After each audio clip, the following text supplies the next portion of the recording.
Hi you guys, I'm working with natural lighting from the sun right now, so it's probably gonna change throughout this video. I don't know if we're gonna change up the angles, but for right now this looks good. Like, my face is nice and lit up. But anyways, I'm not here to talk about lighting outside. This is like my first follow-up, well, this is my second video on my YouTube channel, and I have filmed this video a million times over, almost posted it, and I think now I finally figured out everything I want to say. Okay, the sun's going down, had to make a couple adjustments. I'm already having a hard time filming this video, so brace with me here, y'all.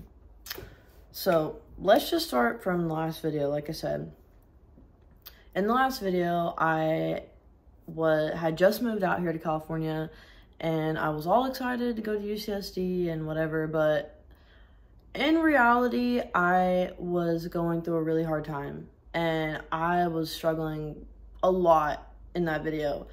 And I was using basically me coming out here and going to school as a cover-up for why I really was moving out here. And although I, at a very small percentage, thought that I was going to come out here and go to school, I just needed to get away, and I needed to breathe and live my own life, and I'm gonna talk about why. Basically, when I was in Tennessee, ooh, the camera's shaky. Well, basically my whole life, I knew my mom as an alcoholic, and it just progressively got worse throughout my life. My mom had always been in my life. I lived with both of my parents.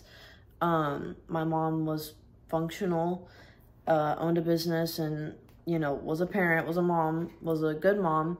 When I started high school, my dad started taking painkillers from a friend, and then he started getting them from the street, which they were fake, and he eventually started taking painkillers that were made with fentanyl. And I had to live in a household with two addicts, one an alcoholic, one a drug addict, and as you can imagine, it was horrible, and I suffered a lot. And I knocked out being in college, in community college, while I was in high school in Tennessee. By the time I came out here to college, I was so burnt out and so just exhausted of living my parents' life. Sorry, there's an airplane in the background, but she's not gonna stop me from talking. So anyways, like I was saying, by the time I came out here, I just needed to get away, and I kind of used going to school as an excuse to get out here. And my mom was really pushing me and really wanted me to go to UCSD and get a good degree and all those things, and I couldn't do it. I had nothing left inside me at that point, and I wanted to have my space away from my parents. So once I moved in, 2 days into UCSD, I dropped out, and my mom was pissed off. Like, don't get me wrong, my mom was not happy with me, but I just started working out here. So a couple months down the road, I was like, okay, I feel a little guilty for not being in school, but I just, you know, I couldn't handle much. I was so overwhelmed living with my parents, and that's something that, you know, I will cover more thoroughly at another time. Just explaining that whole situation, like the past, is just a lot. So we're gonna fast forward in this video. Basically, I was thinking about going to esthetician school, which is like cosmetology school, but the skincare version, like the skincare side of it. It's at a cosmetology school. So I literally toured the school. I took like it's like a basic pre-exam, and then I paid a good bit of my tuition, and then things went down. So in December 2021, my parents came out to see me. It was like the end of December. It was right before Christmas. I had came to see them at the beginning of December because we didn't see each other for Thanksgiving. So I went down to Tennessee to see kind of like all my family and my parents to kind of make up for the 2 holidays. And my parents came to California a couple days after I got back to California so they could come out here for Christmas with me. And when my parents got here, my mom was so sick. And I didn't exactly know like what was going on at first, but I knew that it was because of her drinking. Her eyes were completely yellow, her cheeks were neon red, her face was pale green. She could barely talk, barely look at me. It was basically like my mom aged like literally 50 years. Like, it was like an old person, and I couldn't believe it. It was completely insane. Tried to get her to go to a doctor while she was here and she wouldn't, but a couple of weeks later, she ended up going back home, and she went to the doctor on January 15th, 2022, and 10 days later, she passed away in the hospital from alcoholic cirrhosis of the liver and kidney failure. And I'm grateful that I was able to see her before she passed. I hate it because she had to be kept alive, and I hate the idea of that. Luckily, it was not long. It wasn't so I could see her. It was just all happening so fast that by the time I was able to get there, they had already done so much to keep her alive, and I was already close enough to being home. So just to, if that makes any sense. So my mom passed away January 25th, 2022, and it was so devastating. Like, I don't have any words. And I knew my dad was not gonna be good. I was so worried about my dad after this. I wanted to be worried about myself, but I couldn't be. And I spent 2 weeks, I think, in Tennessee, and then I went back to California. And then a week later, I had been in contact with my dad and didn't get a response from him, and already knew what had happened, and my dad took his life February 23rd, 2022, 3 weeks apart from my mom. And I saw it coming, which is horrible, and that was probably worse than, sorry, there's a fly in here. That was probably worse than actually hearing the news. Just knowing that it was true, that this reality that I had in my head that I hoped I would never have to live, here I am living in it. And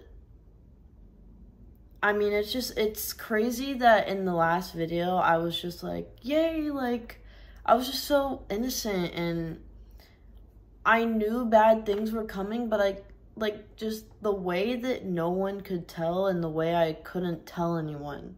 Like, it was like a big secret. There was no way I could tell anyone why I needed to get away and why I needed to be in California. And I am really glad that I did move out here, because, I mean, both of my parents passed away from their lifestyle, their addiction, living together. I could have been a victim to that as well. And I don't want to sit here and say that I'm a victim to that. I never suffered from addiction, but oh my gosh, was I affected by dealing with that and living with that, and that being my parents for the last 5 years, and that ultimately murdering, if you want to put it like that, murdering my parents. You know, they were literally robbed by their mental addiction, and it's just insane how in such a short, you know, amount of time they passed away once I was gone. So obviously, like, so much has changed since the last video. And I also just want to mention that I did an interview on Soft White Underbelly's channel with Mark, And I am so grateful that he let me do that. I had sent an email, and if anyone doesn't know, you can just send an email submission to him if you're ever interested in sharing your story. I highly recommend it. Like, Mark is such a great guy, and I just love the purpose of the channel, and that's why I did it, because I knew the kind of people that watch these videos. It's not that they know what to expect, but they have like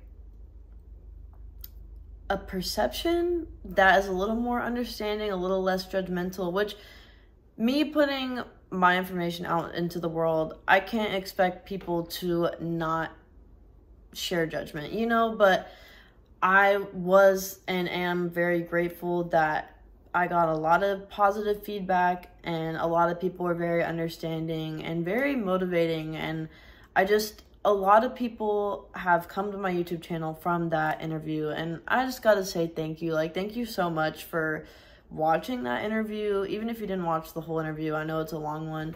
I really appreciate you being supportive and, you know, just listening to my story. And if you left a supportive or kind message, either on the video or to me directly, from the bottom of my heart, thank you so much. It really means a lot.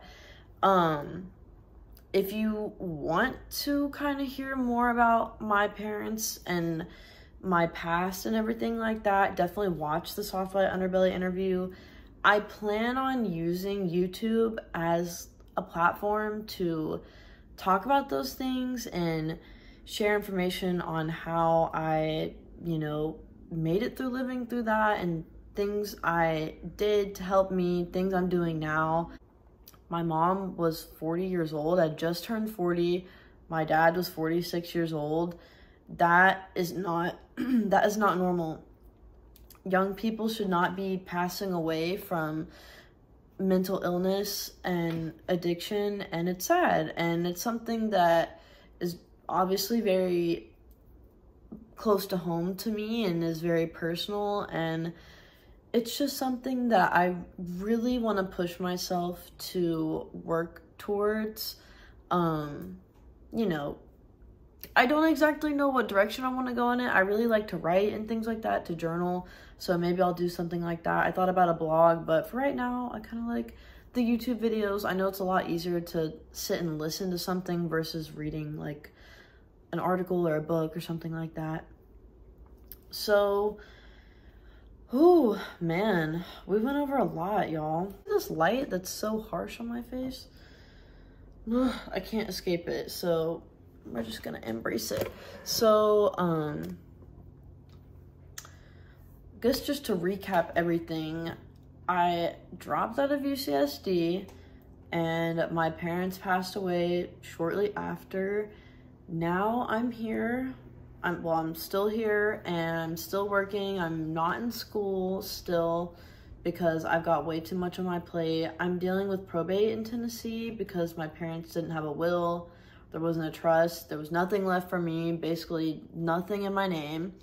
And that's something that I can't even really talk about yet, the probate, but that's a full-time job, and it's really hard that I can't talk about it because I can't like get it off my chest. I go to therapy, and luckily I'm able to get it off my chest there, but it's not something that I can like talk to my friends about, and it's some relatable topic. Like, even people that have lost their parents, a lot of them do not experience or will ever have to experience the crap that I'm dealing with, and it sucks. And eventually I'll be able to talk about it.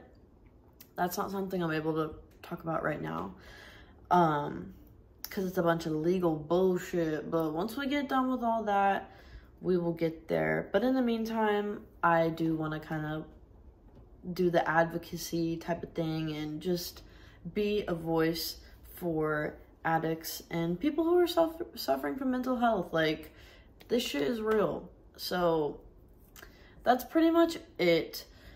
Like I said, now I'm not in school, and I go to therapy. There's a lot of things that I do in my day-to-day that I really want to share with you that have really helped me grieve and just establish my life. Like, I've literally had to completely start over. I had a vision when I moved out here, and, you know, I knew my parents were suffering, but of course you always think that there's light at the end of the tunnel. And then it's just like, boom, like I just got hit from behind and ate shit. And now I'm like, oh my gosh, like the light at the end of the tunnel is so far, y'all. And so I'm seeing it, like I'm getting there, but it's been a process, and I want to share that with you guys. One video at a time though. I've taken enough of your time today, so I'm gonna go. So much outside noise. Alright, you guys, thank you so much for watching this video. I appreciate you. I hope you have a good rest of your day, and I will see you next time.